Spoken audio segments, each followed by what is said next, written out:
Methi matar recipe. மேத்தியில் vitamin A, C, iron, calcium, magnesium, minerals, antioxidants இது எல்லாமே இருக்குது.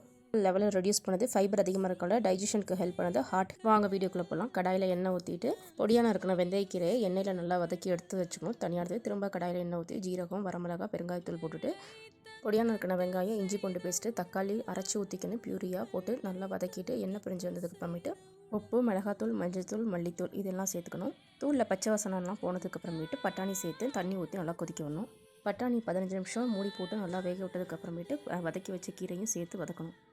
கீரை நல்லா வெந்ததுக்கு அப்புறமேட்டு கரம் மசாலா, கஸ்தூரி மேத்தி போடணும். ஃபைனலாக ஃப்ரெஷ் க்ரீம் சேர்த்துட்டோம்னா மேத்தி மட்டர் ரெசிபி ரெடி. இது சப்பாத்தி, ரொட்டி, இட்லி, தோசை, சாதத்துக்கு கூட சைட் டிஷ்ஷாக நல்லாயிருக்கும். பட்டாணி இந்த சீசனில் நீங்கள் ஃப்ரெஷ்ஷாக கூட வாங்கி சமைக்கலாம். இது வெயிட் லாஸ்க்கு நல்லது, ஃபைபர் இருக்குது, ப்ரோட்டீன் இருக்குது, பிளட் சுகர் லெவலில் கண்ட்ரோல் பண்ணும், ஹார்ட்டுக்கு நல்லது, டைஜஸ்டிவ் ஹெல்த்துக்கு நல்லது. வீடியோ பிடிச்சிருந்தால் லைக் பண்ணுங்கள், ஷேர் பண்ணுங்கள், கமெண்ட் பண்ணுங்கள். அப்படியே நம்ம சேனலுக்கு சப்ஸ்கிரைப் பண்ணிடுங்க.